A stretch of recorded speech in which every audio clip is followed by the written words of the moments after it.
y te puede poner... Y ahora vamos a la segunda parte. Y os persiguieron por ser hombres. Sí. Vamos al tema de la violencia de género, la persecución del varón, la criminalización de la masculinidad. O sea, están consiguiendo una sociedad en la que, pues eso, en la que la gente cada vez estamos más incómodos, las mujeres y los hombres. Sí. Y son estas señoras, y las pagamos con nuestro dinero, que tenemos que despertar. O sea, por ejemplo, allí también tenéis grandes problemas con las denuncias falsas de violencia, ¿no? Sí. Y allí también sucede que cuando una mujer muere, pues resulta que, bueno, grandes dramas, minutos de silencio, etcétera, etcétera, y cuando es el hombre el que es muerto a se manos de esconde. la mujer, resulta que no se dice. Bueno, aquí tenemos las cifras incluso falseadas.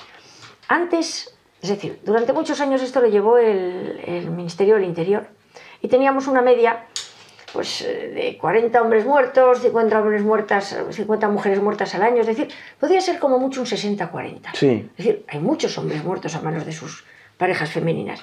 Y de repente cayó en manos del Consejo de Poder Judicial y entonces las cifras empezaron a desaparecer. Pasamos de tener 40, 50, otro año 30 y tantos, hombres muertos, a tener 6, 7, 9. Bajaron además, de golpe. Bajaron de golpe y además, más curioso todavía, que si tú coges los periódicos locales donde aparecen las muertes, porque claro, si en un pueblo pequeño resulta que la mujer mata al marido, el periódico local lo saca. Sí. No sale en ningún medio. Resulta que aunque pone que hay 7 muertos a manos de sus mujeres, a lo mejor hay 30 noticias. Claro. Y luego la siguiente cosa curiosísima es que en vez de sacar cada año la información, que de hecho nosotros tenemos la información de las mujeres muertas a manos de sus maridos al día. La mujer 38 que la ha matado su marido, la mujer 39... Aquí hubo años que ni siquiera sacaban las cifras. Durante 2 años no sacaron. Luego las sacaron, eran 7 y 9. Entonces la reflexión es esta. En España nos estamos gastando miles de millones de euros en el tema de la violencia de género. Y las cosas no mejoran, empeoran. Empeoran encima, claro. Y hablaremos de por qué. Pero, y en cambio, sin gastarse un duro, las mujeres hemos dejado en España de matar hombres. ¿Será el dinero público el culpable de todo? Claro. Es que, o sea, el ocultamiento de cifras, tú te encuentras con gente que te lo niega, dice, las mujeres no matan hombres, dices, pero ¿tú de verdad te crees que las mujeres no mentimos, que las mujeres no matamos? ¿En qué mundo vives? Vos es que en Argentina, donde nació Ni Una Menos, este movimiento de mujeres que salen a la calle y protestan por la violencia de género, que en definitiva eso no es lo que les importa, porque después uno va a las manifestaciones y lo único que ve en general son consignas de odio contra el hombre en general, generalizando, y ve consignas a favor del aborto. O sea, hay una instrumentalización del sufrimiento verdadero de muchas mujeres, porque que la violencia intrafamiliar en la casa, la violencia doméstica existe, obviamente que existe, claro que existe. Y es un flagelo que hay que resolver, etcétera. Pero el enfoque de género lo que te hace es este tipo de cosas. Te anticipa ideológicamente cuál es la causa para que vos hagas políticas públicas en función de esa causa que no está confirmada por estudios serios. Y decime vos, ¿cómo vas a resolver un problema si has anticipado ideológicamente una causa que no es tal? Si yo digo, las mujeres las matan por ser mujeres, como se afirma, por ejemplo, en el tipo penal femicidio, feminicidio, según de qué país estemos hablando. ¿Hay algunos países que lo pueden? En España es igual, así. Claro. Las mujeres que las matan por el hecho de ser Por el hecho de ser mujeres. O sea, estamos afirmando que en la causa de ese asesinato hay un móvil de odio hacia la mujer, como quien puede decir el nazismo asesinó a los judíos por ser judíos, hoy los hombres estamos asesinando a las mujeres por ser mujeres. Ese es el femicidio, feminicidio, ¿no? Y las políticas públicas que uno hace teniendo una falacia tal no pueden funcionar. Como causa, no pueden funcionar. Y de hecho no funcionan. Por eso la violencia intrafamiliar está aumentando todos los años en Argentina. A pesar de que, ¿qué se nos dijo? No, Ni Una Menos va a visibilizar el gran problema de la violencia de género, va a hacer que la gente tome conciencia, vamos a lograr nuevas políticas públicas, más puestos públicos, oficinas públicas, los departamentos públicos, los llamados de teléfono a no sé dónde, esto y aquello, muchos puestos públicos para toda la burocracia, pero ¿qué pasa? El tema no se resuelve, empeora. Entonces, ¿no será que están partiendo de una premisa falsa? ¿No será que hay mucho dinero y en el fondo no se quiere resolver? Exactamente. Es que es el asunto, porque claro... ¿Y no será también que la política vive de este tipo de conflictos? Y que cuando no hay conflictos, no hay política. y que cuando no hay política, no hay gente cobrando por hacer política, ese también es un tema, ¿no? Claro, no, es que si uno lo analiza, lo primero, efectivamente, puede que haya alguien que mate... Puede que haya alguien que mate a las mujeres por el hecho de ser mujeres. Yo no me imagino a ningún hombre, te mato porque eres mujer. Yo no me... Vamos a ver, las causas, y además encima aquí se prohíbe mencionar las causas en los medios públicos. Es decir, si el hombre es esquizofrénico no lo tienen que decir, si bebía tampoco, si la relación era normal y de repente ha pasado algo y nadie había visto nada. ¿Está prohibido decir las causas? Sí, hay decálogos en los medios públicos, lo explico en el libro, sí. Hay una serie de decálogos que firman y que luego está asociado con el dinero público que reciben en campañas públicas, en el que la violencia de género la tienen que tratar de determinada manera. Y entre otras cosas, es no analizar las causas. Claro, si no se analizan las causas, yo lo cuento. Tú quieres resolver el tema de los accidentes en carretera. Mirarás las causas. Pues es porque la gente no se pone el cinturón, claro, porque las carreteras están mal, porque beben, harás campañas contra la bebida, arreglarás las carreteras, etcétera, etcétera. Ahora, si tú decides que la gente se choca porque son tontos, claro, pues jamás resolverás nada, seguirán habiendo los mismos accidentes. Peor, que se chocan porque hay una guerra entre los modelos de autos. Los que usan Ford odian a los que usan Fiat, entonces van a chocarlo, entonces tenemos que hacer las marchas de New Fiat menos, ¿no? Claro, sí, es así, claro. Entonces, y luego además hay otra cosa, y es que pese a todo, hay lo que se llama un índice de inevitabilidad, es decir, una tasa de inevitabilidad. Tú no puedes tener accidentes cero, aunque lo hagas muy bien. ¿Por qué? Pues porque siempre va a haber uno que aunque le dices que no beba, bebe, aunque le dices que, bueno, uno que se duerme por el camino, uno que tiene un accidente, perdón, que tiene un infarto, al final siempre va a haber un índice mínimo. Y aquí en España, la muerte de mujeres está relativamente, es tan baja, que es una de las más bajas de Europa y de las más bajas del mundo, que está muy cerca posiblemente del índice de inevitabilidad, y probablemente tuviéramos menos si no se hiciera lo que se está haciendo aquí en España, que es lo mismo que en los suicidios se oculta para que no haya efecto imitatorio, siempre se ha dicho, si se habla y tenemos muchos suicidios, claro, y no se dice nada, aquí es, y por la mañana la señora que han matado, por la tarde la señora que han matado, por la noche la señora que han matado, al día siguiente estamos condenándolo, y el minuto de silencio, y la señora que han matado. Se ha demostrado que en las 24 o 48 horas siguientes a un asesinato de estos se producen uno o dos más. Hay efecto imitatorio y ya hay trabajos, y yo menciono uno de ellos, pero ya han salido más, incluso el propio Ministerio del Interior lo reconoció. Entonces, ¿qué está pasando? ¿Por qué seguimos aireando? Claro. La impresión de que quieren que siga habiendo muertes, o por lo menos yo soy real, yo que quiero que no mueran más mujeres, lo primero que haría sería, desde luego, efecto imitatorio, fuera información. ¿Qué pasa?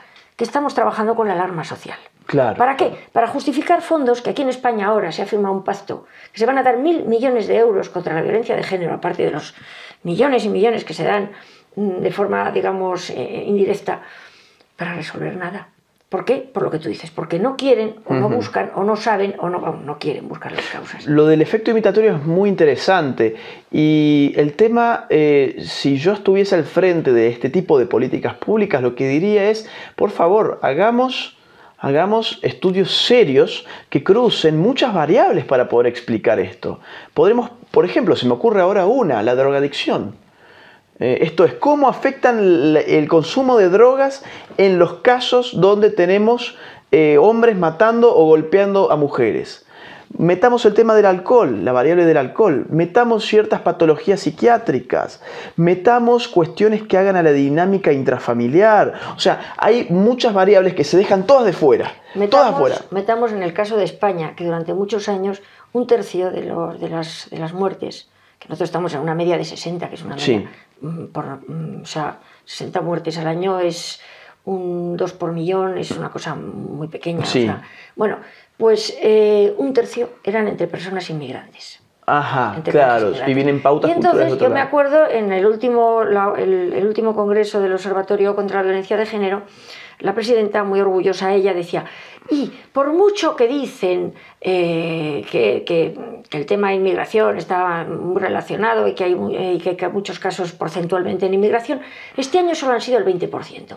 Normalmente suelen ser un tercio, o sea, sí. O sea, un 33% son personas inmigrantes. Entonces uno coge y dice, bueno, si un 33% es en personas inmigrantes, y aquí en España la inmigración sobre 45 millones son 5 millones, Sí. el índice es altísimo. No hay correlación. Es decir, claro, efectivamente, uno coge, hace las, ajusta, es decir, hace las... Ajustas estadísticamente. Exactamente, aplica el teorema adecuado y se da cuenta de que, claro, resulta que hay una incidencia 5 veces mayor. Claro. Con lo cual, lo normal sería, por ejemplo, intentar hacer campañas centradas en la población inmigrante. Claro, claro. Eso no es criminalizar, eso es intentar resolver el problema. Claro. Pero no. Y no porque en el fondo, se puede decir, ¿eh? En el fondo el tema, a ver, ni el feminismo es una lucha por la mujer hoy en día, ni los lobbies LGTB luchan verdaderamente por los homosexuales hoy en día.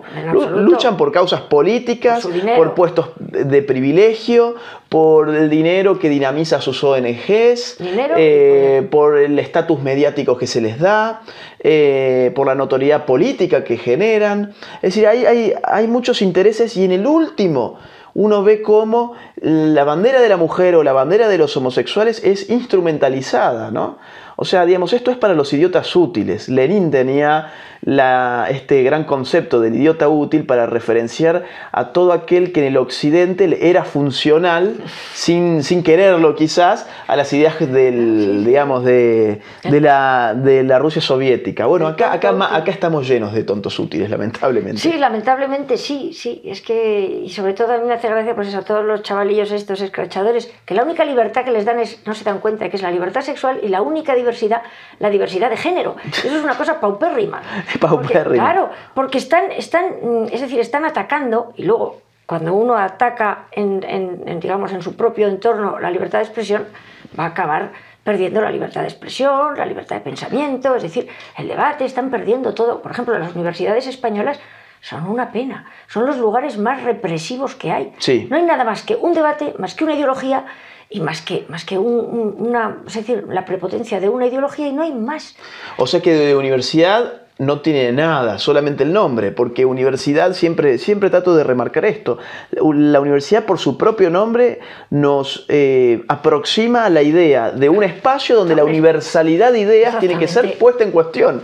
Es decir, lo ideal de una universidad es que la universalidad de ideas tenga lugar ahí. Y se discutan, se debatan, y luego uno libremente puede adherir o no adherir a una. Pero cuando a vos te dicen lo que tenés que pensar es esto, deja de ser una universidad. Se convierte en una especie de campo de concentración de adoctrinamiento, ¿no? Porque es casi un campo de concentración. Uno no puede sacar los pies del plato bajo la pena de ser un estudiante perpetuo. Te vas a quedar ahí de por vida. Claro, yo conozco estudiantes efectivamente que dicen, es que nos están metiendo unas tallas de género, o no puedo decir esto, o no puedo hacer esto porque sé que me estoy jugando la carrera. Me estoy jugando la carrera. Y entonces pues tengo que tragar, pasar desapercibido, incluso en algunos casos poner cosas que van contra mi propia manera de pensar. De hecho, aquí tuvimos una asignatura que yo me metí en la guerra contra la famosa educación para la ciudadanía, porque, entre otras cosas, metí ideología de género en las aulas. Sí. Y entonces, claro, mis hijos fueron objetores. Y mi hijo, el primer día de uno de los años que fue objetor, uno de mis hijos, me contó que se montó una trifulca allí, porque, claro, la profesora, hubo algunos que le empezaron a decir, y uno hizo la pregunta clave, que consiste en esta asignatura, para probar, ¿qué tengo que poner? ¿Lo que yo pienso o lo que pone en el libro? Claro, o sea, es que la pregunta es determinante. Y entonces te encuentras con que en una universidad resulta que tú tienes, no que poner lo que pone en el libro en el caso de cosas de ciencias, sino, es decir, pasar por determinados aros ideológicos y no puedes decir lo que piensas o te estás jugando la nota y la carrera. O sea, es que es tremendo, o sea, cómo estamos perdiendo libertad a pasos agigantados. Y vos has mencionado, nos han roto, nos han robado de todas las libertades y nos han dejado una que es la libertad sexual. Yo dudo incluso de que tengamos hoy la libertad sexual. Hoy, por ejemplo, un homosexual que por la razón que fuere quiere ir a un psicólogo que lo ayude en su homosexualidad porque él quiere ser heterosexual, por ejemplo. Yo conozco muchos casos. Obviamente que no puedo contar quiénes son ni quiénes los tratan, porque estas personas pueden perder sus matrículas. Vos fíjate ahí que se perdió la libertad científica y del ejercicio de la profesión. Pero además, ¿qué se vulnera? La libertad sexual del paciente. porque ese paciente, por ejemplo, en muchos de los casos que yo conozco, se sienten incómodos con la homosexualidad porque quieren tener hijos suyos, no hijos adoptivos, no quieren tener una familia como la que lo trajo al mundo a él mismo, es decir, él poder tener la experiencia de ser padre. Sí, y sabe que como homosexual biológicamente no lo va a poder ser. Entonces, ese tipo de tormentos, por ejemplo, lo llevan a muchos homosexuales, solamente que no se conocen porque lo hacen a escondidas. ¿Por qué lo hacen a escondidas? Porque los médicos, los psicólogos que tratan estas cuestiones se esconden porque saben que después pueden perder la matrícula. España, ojo, perder la matrícula. Aquí en España tenemos multas de hasta 60.000 euros.